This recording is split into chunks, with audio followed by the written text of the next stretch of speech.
வணக்கம் மக்களே, welcome to Priya Munis channel. 2 நாள் கழிச்சு பாப்பாவோட லஞ்ச் பேக் வீடியோ பார்த்துடலாங்களா?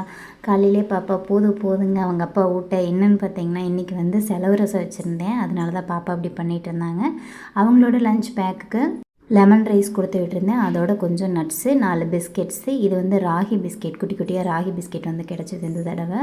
அந்த ராகி பிஸ்கெட் வாங்கிட்டேன். அதோட 4 முறுக்கு வச்சுருக்கேன். என்னடா டப்பா சின்னதாகிடுச்சின்னு பார்க்குறீங்களா? பெரிய டப்பாவை பாப்பா பேக்கில் வச்சுருந்தாங்க. அதை அத்தை பார்க்காம வந்து கழுவாமல் விட்டுட்டாங்க. இப்போ தான் எடுத்து நான் போட்டிருக்கேன். எங்களுக்கு சாப்பிட்றதுக்கு சாப்பாடு அதோட செலவு ரசம் வச்சுருந்தேங்க. செலவு ரசங்கிறது மாமாவுக்கும் பாப்பாவுக்கும் 2 பேர்த்துக்குமே நல்ல சளி பிடிச்சிருக்கு. மாமானால் சுத்தமாகவே முடியல, லைட்டாக காய்ச்சலும் அடிக்குது.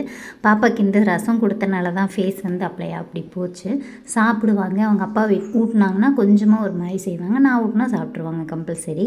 கருகாப்பில், வெத்தலை, தூதுவளை, ஒரு தக்காளி, கொத்தமல்லி, அது போக சின்ன வெங்காயம், சீரக மிளகு, வரமல்லி, வரமிளகாய், கொள்ளு, கொஞ்சமாக புளி, இது எல்லாத்தையுமே நல்லா சேர்த்து அரைச்சி சும்மா தாளிப்பு மட்டும் தாளித்து ஒரு 4 கொதி வந்ததுக்கப்புறம் ஆஃப் பண்ணிவிட்டு நல்லா சுட சுட சாப்பாட்டில் போட்டு கம்மியாக சாப்பாடு போட்டு ரசம் நிறைய ஊற்றி சாப்பிட்ணும். அப்போ தாங்க சளிக்கு நல்லாவே கேட்கும். பாப்பா சாப்பிட்டு எப்படியோ ஓரியாட்டம் கட்டிட்டு கிளம்பிட்டாங்க. ஒரு சிஸ்டர் வந்து கேட்டிருந்தாங்க, கவர்மெண்ட் ஸ்கூலில் தான் நான் படிக்கிறேன், நீங்கள் ஏன் லஞ்ச் கொடுத்து விட்றீங்க அப்படின்னு சொல்லி கேட்டிருந்தீங்க. பாப்பாவுக்கு வந்து பார்த்திங்கன்னா சேர மாட்டேங்குது, வயிற்றால் போயிடுது. அதனால தான் வீட்டில் இருந்தே நான் கொடுத்து விட்டுறேன். மித்தபடி ஒன்றும் இல்லை. புதுசாக யாராவது நம்ம சேனல் பார்க்குறீங்கன்னா லைக் பண்ணுங்கள், ஷேர் பண்ணுங்கள், கமெண்ட் பண்ணுங்கள். மறக்காம நம்ம சேனலை சப்ஸ்கிரைப் பண்ணுங்கள். தேங்க்யூ ஃபார் வாட்சிங். பாய்.